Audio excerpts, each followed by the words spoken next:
All right, welcome back. This is still Y in the morning. Always a pleasure having you right here with us. And as I told you before we took that break, we are going to discuss about the circular economy. I know not everyone knows about that. We'll give you more details. But basically, how can we rethink waste as wealth? And future of plastic. That is what we're looking at. The plastics also have a future. we actually make a future of ourselves from the plastic. So we are having an expert right here with us in studio today. That is Maina Nahashan, who's a communication officer at KEPSA. He is in the docket of Sustainable Inclusive Business and Kenya Plastic Pact. He will tell us more about it. Karibu sana. Asante sana. Good to have you. So now tell us what you do at where you are at KEPSA and how you are involved. You particularly are involved in this space when we talk about the circular economy. Okay. Thank you, Stephanie, for having me today. My name is Nahashan Maina. I am a communication lead at Kenya Private Sector Alliance, and at the Kenya Private Sector Alliance, you find me in Sustainable Inclusive Business and Kenya Plastic Pact. So just to bring to our audience what we do at Kenya Private Sector Alliance. So Kenya Private Sector Alliance is a private body that takes care of all the private enterprises in Kenya by negotiating good business terms and public-private dialogue with the government. And apart from that, we also do part of sustainable, or what we call circular economy, and that we push through the Sustainable Inclusive Business and the Kenya Plastic Pact. So at Sustainable Inclusive Business, what we basically do is we try to empower businesses to think circular in their services that they deliver, same as products that they deliver. And also for that, we also look at another angle, mostly on the plastics. Basically, we look at what is in the plastics that we have and how best can you make the plastics more recyclable and more easier for people to use. Okay. So my role there is communication. I basically try to break down all these terminologies, circular economy and everything else to the very people who want to hear them. Because again, what we have seen is there are a lot of jargons out there in the, maybe in the internet and so on. And sometimes you may hear words like circular economy and they sound very heavy words. So what we basically do is try to break this down to the language that we can really understand. Yeah. Amazing. And that's why we needed you here today to also just break down those jargons. So let's start with circular economy. Yeah. Which is, you know, the terminology that encompasses everything. Yeah. So what is circular economy? So the simplest way to talk about circular economy is just to say trying to keep materials in circulation as possible. What does that mean? So I'll just give an example. We basically make products from something. So for example, if you are making a cloth, then you maybe grow some plants and then you harvest cotton and then you make clothes from that thread that you make from the cotton. And now, what happens to the cloth when it comes to waste? Same thing, let's think about a water bottle. So I take water from a water bottle that was maybe made from crude oil or plant-based material. Then I use the water, I have the bottle there. So what happens, I have quenched my thirst, but I have a bottle, that I have a plastic that need to be taken care of.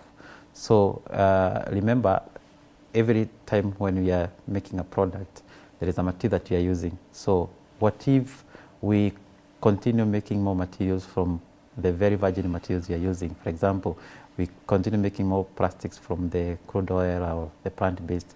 So, and the population is increasing. So at one point, what will happen is that we end up depleting the very resources that we need. So in circular economy, what we mean is we want these materials to come back to the same process, like literally no waste per se. So the waste that, what we would call waste, ideally becomes a resource or an input for another product. Yeah. Amazing. So that is why it is circular. And I'm sure people have seen how circular economy is usually. Yeah, there are those arrows that arrows and around, so it just goes round and comes back around. Actually, the best examples for circular economy is the nature by itself. Let's just take an example. Right now, we just saw in some of the news today of a very unfortunate case of an area where there was a landslide. So let's take an example of rain. So how does rain come? So there is water maybe in the ocean or somewhere. It evaporates, goes and becomes clouds.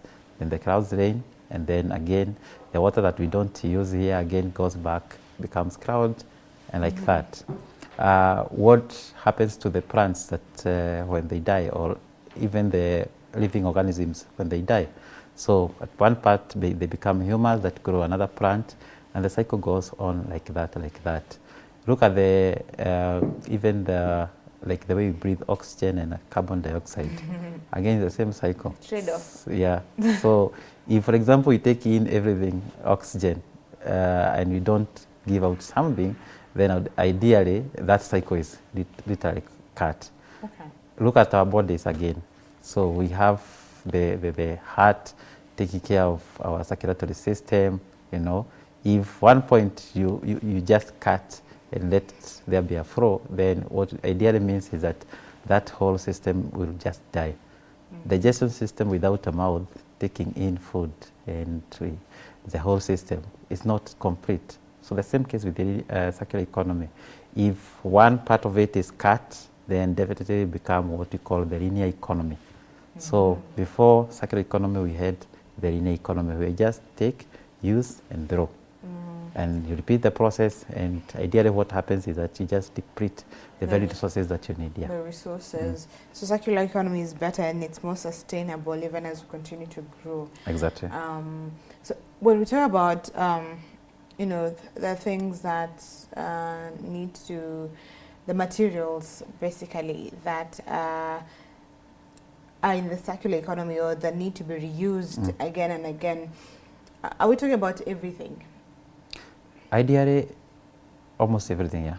Because what we see is anything that we are using has at some point, it has a source. And eventually if it has a source, then that source, we need to think about it. What will happen if we exhaust that source? Okay. So ideally everything that we are using has to go back, to somewhere where it started, yeah. Yeah. Now, when it comes to plastic, how safe is it when you talk about even the reusing of plastics? Because I know ideally even with a water bottle, you're not supposed to use it for a long time. Okay, ukinunua maji, you keep it now as a water bottle, it becomes dangerous because it's not safe. But now when it comes to recycling, how safe is it? So if let's talk of plastics. Ideally, plastics are everywhere in our lives.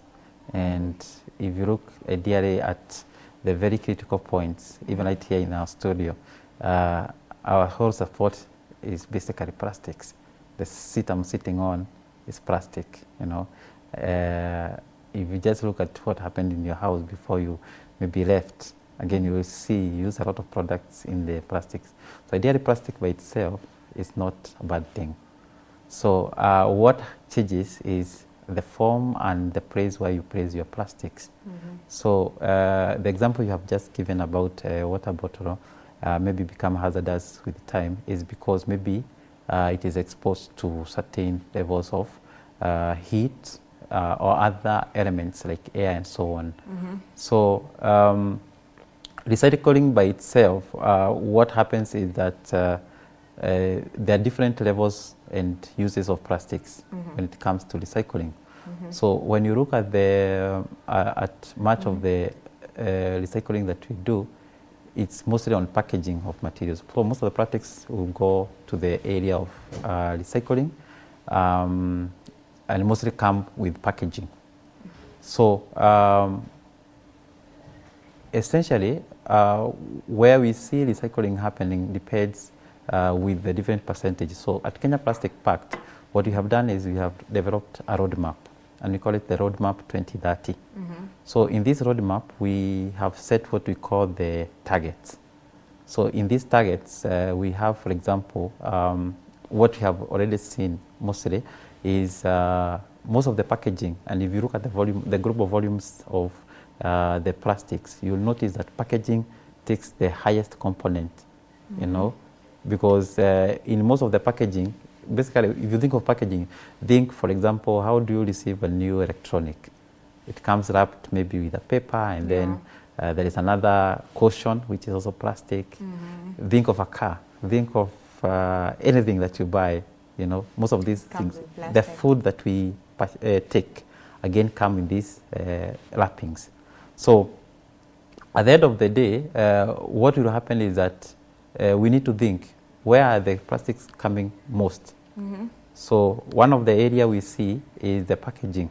So one of our resolution is to do away with what we call the problematic plastics. Okay. Yeah. Is it part of this that we're seeing here on screen? Yes. So this is what we call the elimination list that we working with, and you can see from there we have the packaging items that we think if some of these are removed, they can actually help us in managing the plastic menace that we are seeing. Okay. So currently in the environment, the most plastic that you see and that is easy to recycle is what we call a PET. PET. So plastics have usually what we call the resin codes or the recycling codes. So they usually run from maybe from number 1 to all the way to almost number 7, 8, thereabout. And that just tells you how easy to recycle that plastic. So number 1 plastics, mostly that we call the PETs are usually in the water bottles, mostly water bottles, any water bottle that you see. If you look at the down, maybe the bottom, you notice that there is a recycling symbol, but it's usually called the resin code. And then there is either 1 or a 2 or a 3. Every plastic should have that, and that helps even the people who are doing recycling to be able to identify this kind of plastic. So number 1 is reserved for PETs, and they are usually clear and they are lightweight, and that's why they are very common. So with this kind of plastics, then you find they are easy to recycle, and that's therefore sometimes very hard to find them even in the environment. I know most of us have seen what we call, people like to call them chocolate, but for us we call them frontline soldiers, because they are the very people who help us in collecting these plastics from the environment. And ideally, if you check from their baggage, what they have is these PETs, because they're easy to recycle, and most of manufacturers are looking for them. You know, again, go back and look what is being left. You'll find some colored plastics, very hard plastics, and so on. And then you ask yourself, what is happening with all this? It's because there are some properties that are there making them very hard to recycle. So all the plastics have different properties. And so there are those that will resist heat. I know we have seen some instances, maybe, for example, when there is a house burning. You may find a TV that did not burn completely. It was left half. But you try to see whether there was a basin or a tin, you not find it. Because the property of the plastic that makes your electronics is made in a way that it is able to resist heat. Okay. Yeah. So these are the common plastics. So the PETs and the HDPs and also the number 5s mostly and number 6. So most of them are very fairly to recycle. Then we have those that are like in number 7. There are these plastics that comes combined with other materials. So it's like a multi-layer. Or to give an example of a packet like the Tetra Packs that we use. So that have milk. So one side there is a plastic, then maybe there is a layer of aluminium, and maybe another layer of something like a carton, something. So that's a multi-layer. So when it comes to recycling, then this plastic becomes, or this kind of material can become a bit hard to recycle. Yeah, but now, is there solutions for them? Definitely there are, and those are the business opportunities now that they exist. Okay. Yeah. Incredible. So there's a lot about plastics. There's a lot to plastic, and we think that's it. Yeah, if you think plastic from the way it is, the basic of a plastic is what we call monomers. Monomers. Yeah. So if you think of a polymer, the poly is just monomers that are in joined together. We just give an example. Think of a necklace. So think each bead as a monomer. Okay. Then combine them, they become a polymer. Polymer. Yes. All right. So think of let's think of proteins. So what are proteins? They are just a series of molecules of what we call amino acids combined together, and they become a protein molecule. Yeah. The same way you think of a train, it's just a series of coaches joined together, and it becomes a train. So exactly that's the basic that's the basis of a plastic. So now the properties that now make different plastics is now what makes the difference. So there are some plastics made for storing beverages. There are some plastics made for maybe heat elements and so on. There are some that, if you look at the water pipes that we use, you can't maybe use a clear plastic there. You need a material that is hard enough to resist the water element, you know. Also, the plastics themselves, they have different, we would call them breathing spaces or permeabilities, for the better word. So each plastic has ability to allow in oxygen and water, or to prevent oxygen and water coming in. And that's why some beverages that we take, if they expire, we say they are flat. How did they become flat yet it's a plastic? Because the plastic has ability to release or deter. Yeah. Okay, makes a lot of sense. That's why when you open a soda, after a while. All right. So take us through this different images and slideshows that we have. So I don't know the rights of this image, but I would say it was made by Visual. So these are people who try to just bring the numbers into something that we can really comprehend. Yeah. So this is this data it was collected between 2020 and 2024. And it basically shows us the global plastic menace. Oh, wow. So from that, we have the packaging, which is taking the highest, and that is compared to, they are comparing it to the Burj Khalifa that is the tallest building in the world. So you can imagine if you collect all the packaging materials we have. Oh, you mean this is taller than Burj Khalifa? Yes, yes. It looks like a bin, but ideally. So you can see where Burj Khalifa is, and that's only the packaging materials. Then it's crazy. We have the consumer products coming then there. We have plastic that's from the vehicles. Our clothes. Remember I said polyester, polymers. So plastic in clothes is called polyester. Polyester. So it comes there. Okay. You know, and we can see it there. Then we have constructions and electronics and other materials. So this is a global problem we are trying to look at. And you're asking ourselves, how do we solve this? Over 100 million tons of plastic. So that's why initiatives like what we do there at Kenya Plastic Pact. And Kenya Plastic Pact, it sounds, it's a global movement. We are not just in Kenya. So this is it's a part of the global plastic pacts. There are different pacts in different countries. Here in Africa, we only have it here in Kenya and South Africa. The rest, 11 are in different countries, mostly in Europe, South America, and part of Asia. Okay. Yeah, and the same ambitions and the goals I just mentioned are the same ones that we try to see. So one of the ways to do this is what we do there. One is to try and ensure, can we maybe eliminate the problematic plastics? Already we showed them and what they are. Think of something like if you want to recycle, you start a company for recycling straws. You require like 5,000 straws to make a kilo. Wow. Now think of a person carrying that baggage, wanting to collect straws.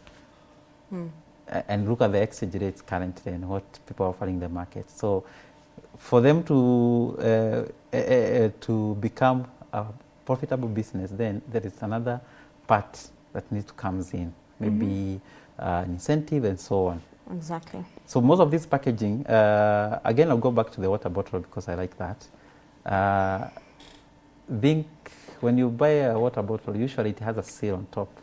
Even before you quench your thirst, you have already broken that seal, and it's the first thing you throw. The plastic. Yeah. So what's the purpose of the seal? We start asking ourselves those questions, and then there is still another cap, and it also has a maybe another seal that you break. You see? So when you start thinking of these things, then you start to see, if we eliminate this, then this reduces this percentage.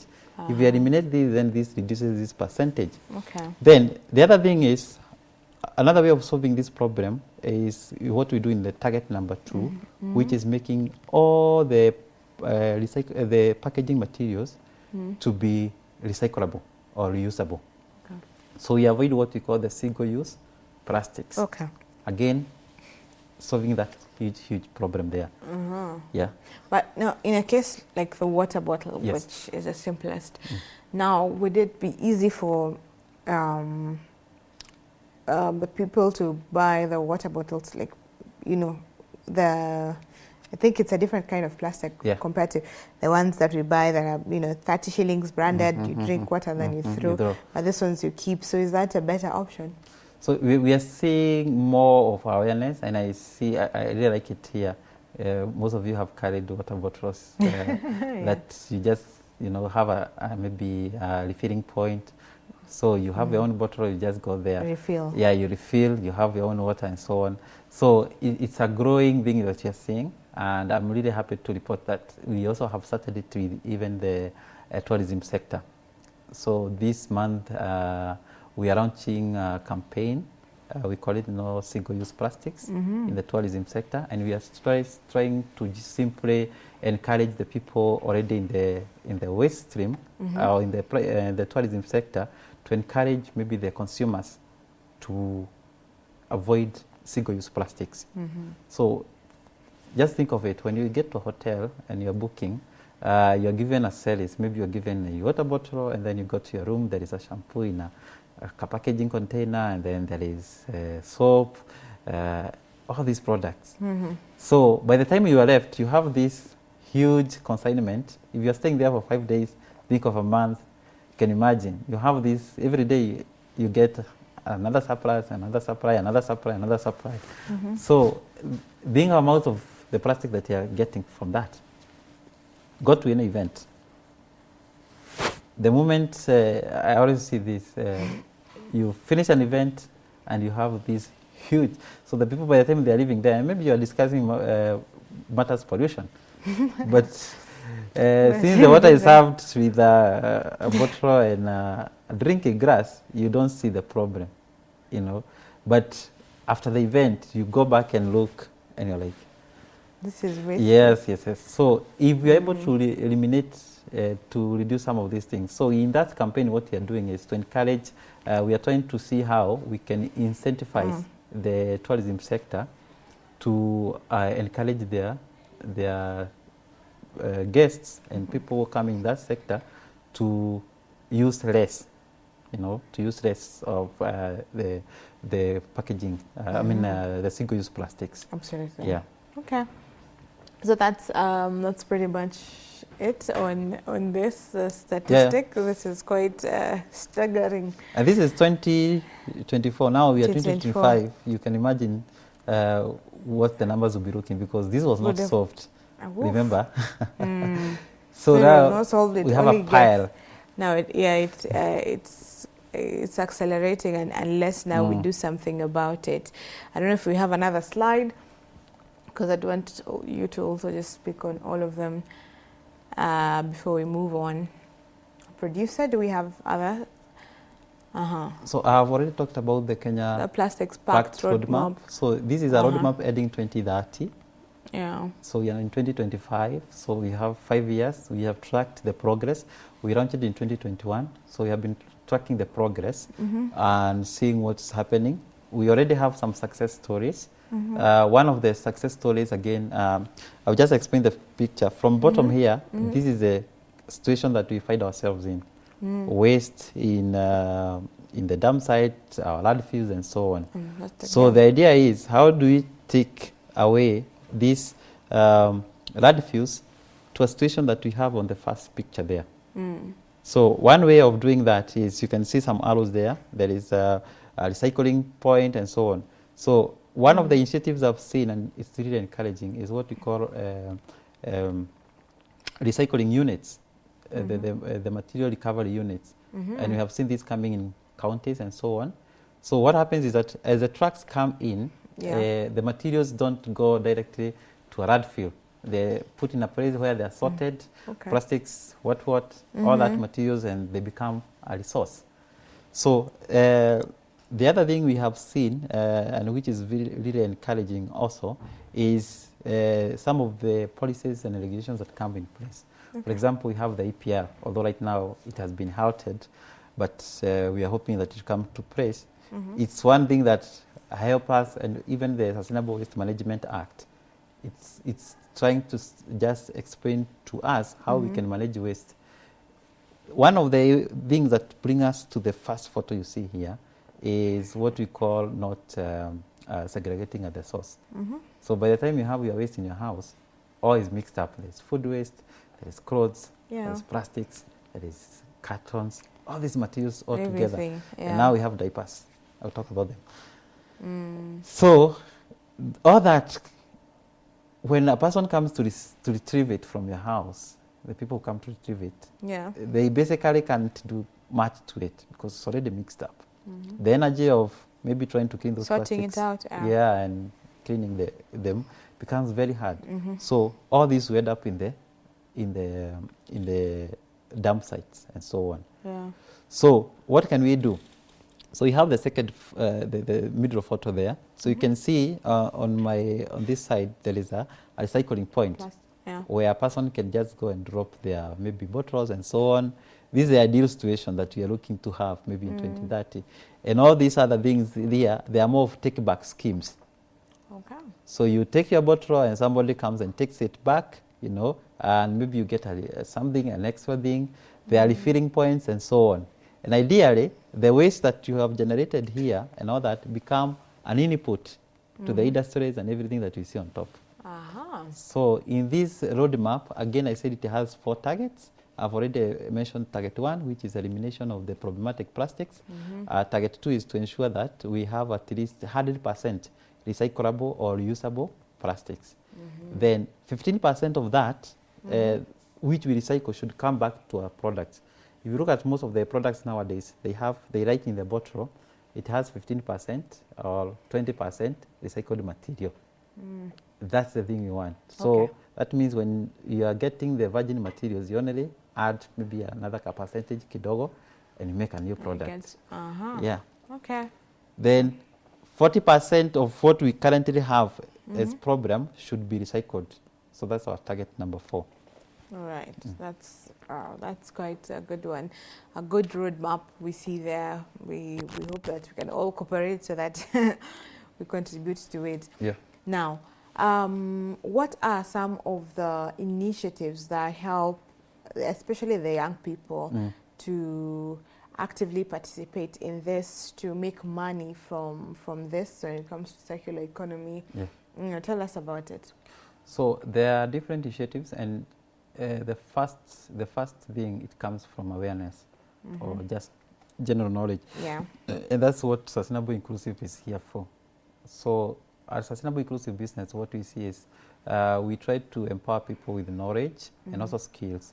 For some of these things, they also require a level of understanding. If you don't know that this plastic has a resin code and it has this number, you may think all plastics are recyclable, but when you get in the business and you mix everything, you end up with what we call the black plastic. So it's just a mixture of all the colors together. And then you have black plastic. So knowledge is one thing that's really very important. The other initiatives is what we have seen in the private sector mostly. And this is where we have people coming in and bringing in some either donor funds or venture capitalists and so on. So these are some of the things that we have seen. we have seen even in the what people call informal sector, where people come together and they form a CBO. And you simply start by maybe taking care of what you can. Yeah. You know, so maybe like we have seen the PT bottlers. It's a venture that most people have gone into. Some people have taken it even higher with the organic waste.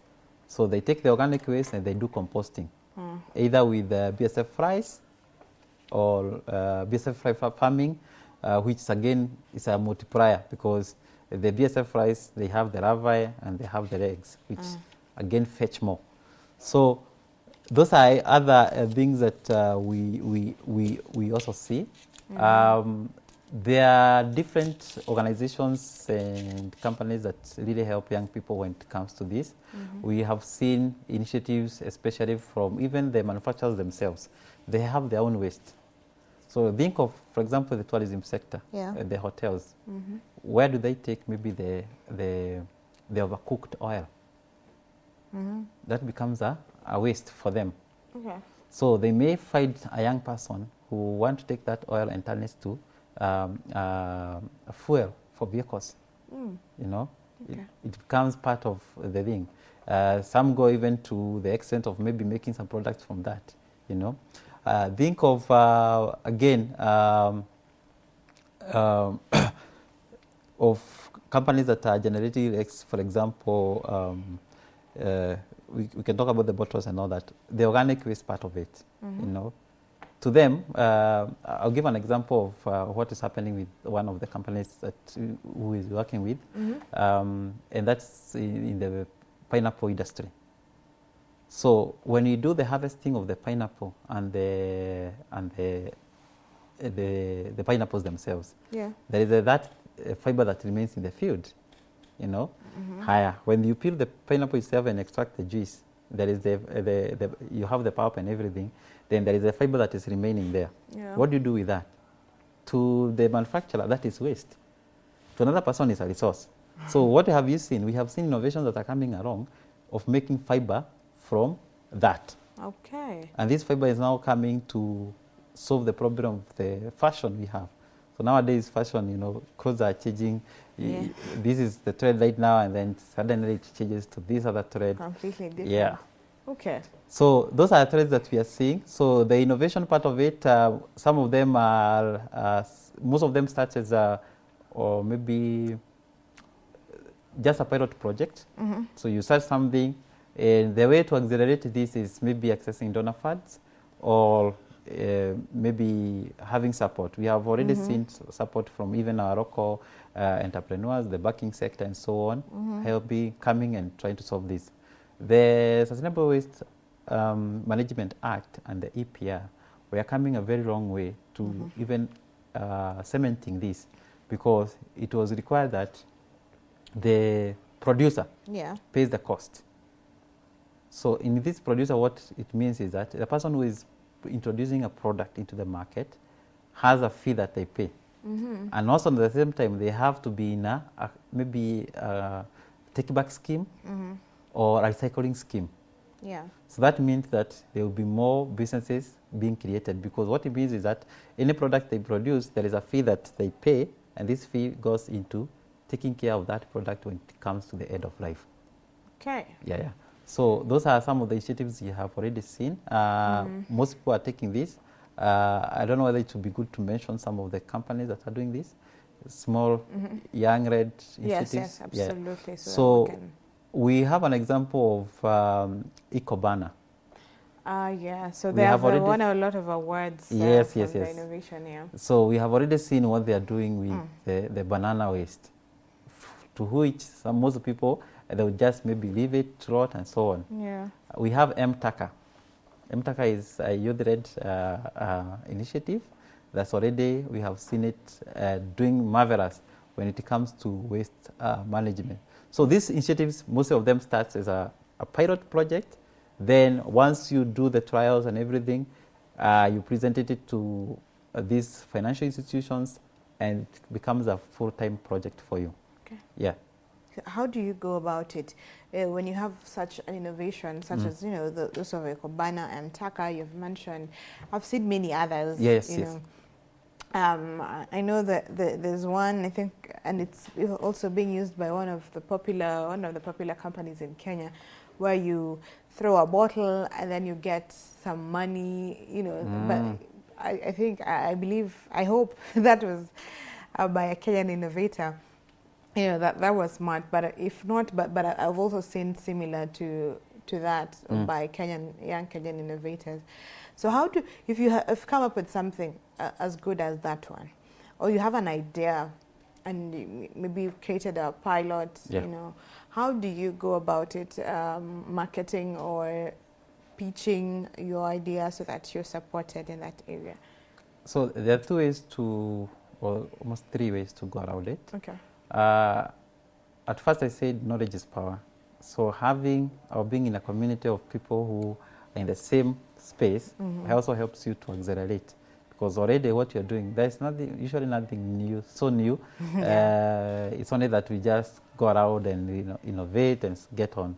So the funding sector is the same.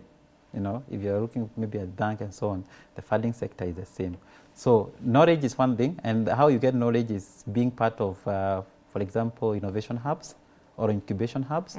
So having your ideas incubated by some of the initiatives here. So, for example, here us at Kenya Private Sector Alliance, we have the SME department.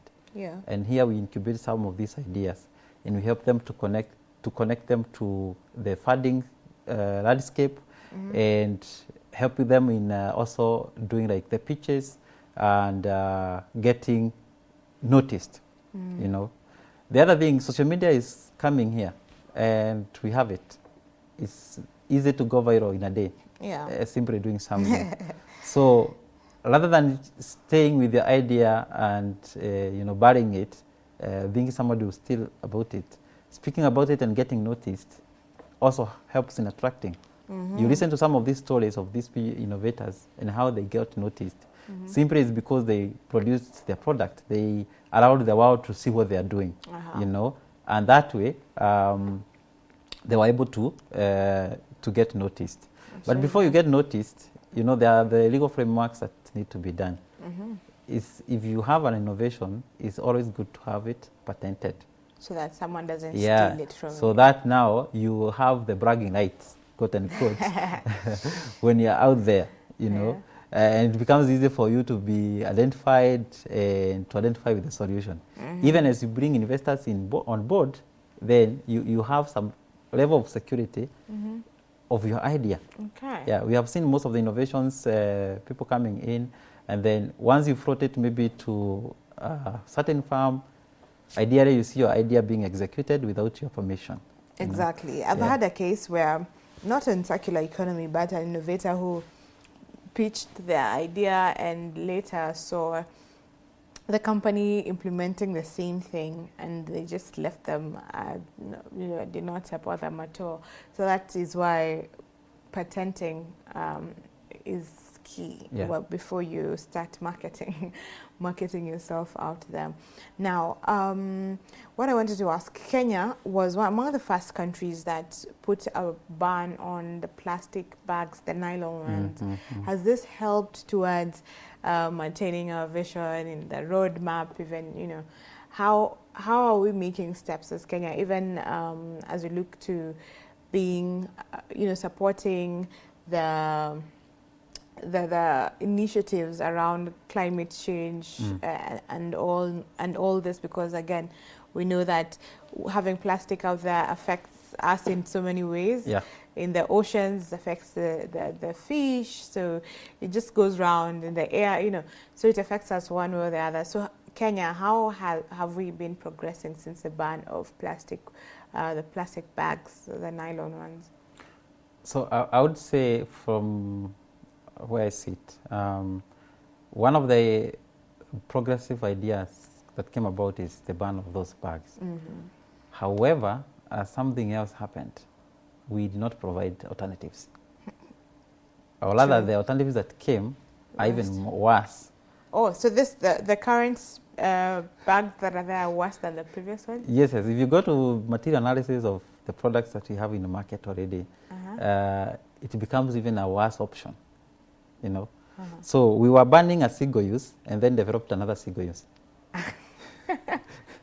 Yeah, because we were still used through. Yes, yes. We did not really change. At first, what happened is that we saw a change that came around, and what we saw is we saw people now having woven bags that were more durable. You could see them made from different materials, used clothes and so on, and they became popular. But with the time now, we have these non-woven bags that came. Yeah. You know, and you find most of them, you carry maybe around 5 kgs and it's done. Yeah. It becomes a waste. So now we moved from the colored plastic bags we had, the big ones, the yellow ones, the green ones, and the black ones. Now we have all the rainbow colors in the environment in all these other alternatives that we have. Yeah. So the ban was good. At one point, we saw our streets becoming clean. But now what have happened? We never offered an alternative that was one, reusable and recyclable. Okay.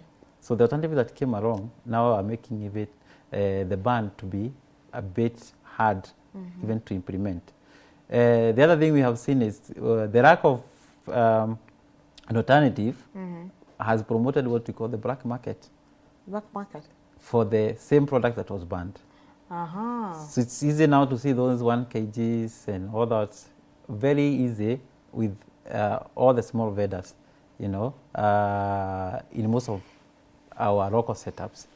So that becomes an issue, you know, that you ban, don't provide an alternative, and people have needs.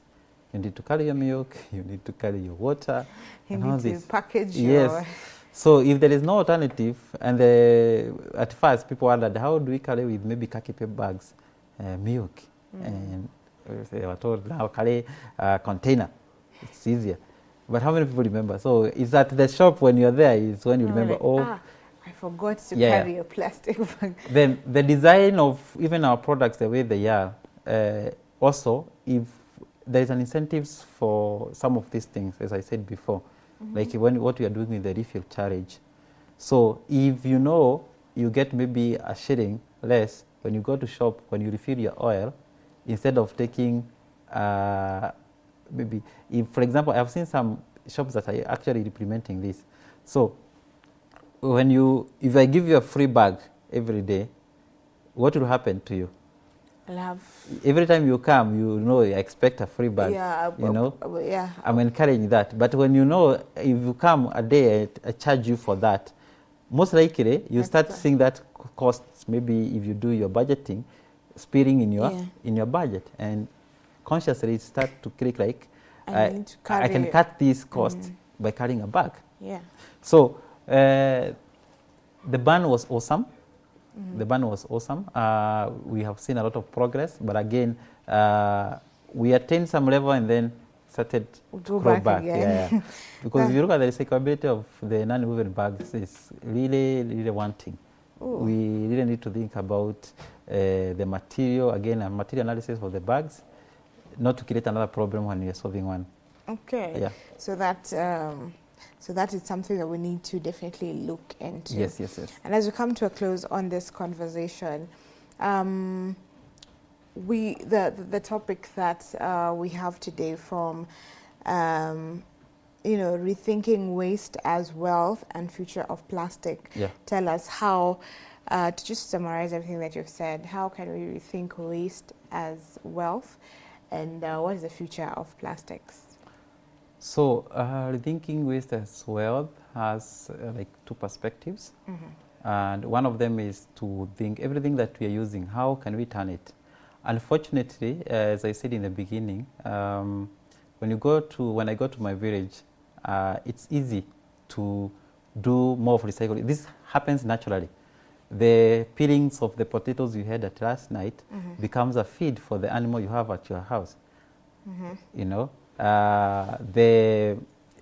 possibly the plastics you have, the containers you have there, they become refillables for your milk and everything else. However, in the urban setup, the way it is, even the systems, the way they are designed, you don't know where your wastewater goes. Once you flush, everything gets away from you. Yeah. And the same thing happens once we have our trash being taken by either the waste collectors and so on. Everything, we forget about it. It's not your business anymore. Yes, yes. With the, once it's out of mind, it's out of sight, out of mind. Mind completely. But now we must now start thinking these things are coming back to haunt us. You know, there's global warming. There is these issues with air, breathing, and so on, and they are coming from the very things that we left our houses and went. We don't know where they went, but now they are coming to haunt us. They're coming back. Yes, yes. So if we start thinking of how does this waste become a value? So the take-back schemes are one of the good examples. Like if I have my own plastics in the bottle, I can simply walk into a point. We have examples of like Mr. Green Trading. So they have take-back schemes in the petrol stations. So you just go there with your bottles and they're weighed and you get some money. Yeah. So that way encourages you to take care of your plastics. Absolutely. You know, think of electronic waste. Again, we have companies like We Center, which have collection points. You go there, drop your waste, and some points you get some points for refilling your vehicle and so on. You know, so such initiatives are now making people more conscious of this. You know, now the future of plastics lies in what we are calling the design thinking. So from the starting phase, when the manufacturer is making a product, they need to think on the future. So again, make these products 100% recyclable or reusable. Yeah. Higher. Use some parts of recycled material again in the making of this product. That means that we reduce the baggage that's going back to the field. And again, don't change. If maybe you are recycling from a bottle, sometimes we see that happening most a lot. For example, changing from a bottle to polyester, to a cloth, you know. So when that product is formed, then it might become very hard to recycle it back because we maybe change the form and the nature. But if it came back to another bottle, again, the recycling process becomes much, much easier. Okay. Yeah, but of course, with recycling, there is the health concerns that comes along. So we have to think on the best standards and on which. So right now, I know it's not really allowed on food-based products, but in other things like soap and so on, it's allowed to use the recyclable plastic, and even in the pipage that we use. Yeah. Absolutely. So it's only on food products because they're delicate. I love that. That for the future of plastic relies on design thinking. Yes. So from the very beginning, from the very beginning, from when it's being manufactured to the very end. Yes. When it's with the consumer. So you just think about it. Okay. You use the product and you know you can take it somewhere. Then that encourages you to even use the product. Yeah. The consumer of this day is very conscious. And you are seeing that people are thinking, how is this product made? What is the impact? You know, you don't just use the product. Because already you have seen the cycle is coming back, coming back and coming back. Okay. Yeah. I think that's definitely profound. There's a lot about the circular economy and the opportunities that you have mentioned because the initiatives that support this. So it's just being in the right right environment for the young people, making sure they patent whatever they have, their work, and then marketing it out there because now this is the future. This is the future. We're looking at it when you look at innovation, but also environment. It cuts across many areas. So thank you very much for your time. We hope to have such conversations more so that we create more awareness around this. So thank you very much, Maina. Thank you so much. It's a pleasure to have me here. And we continue these conversations. We are doing them in our conferences and so on.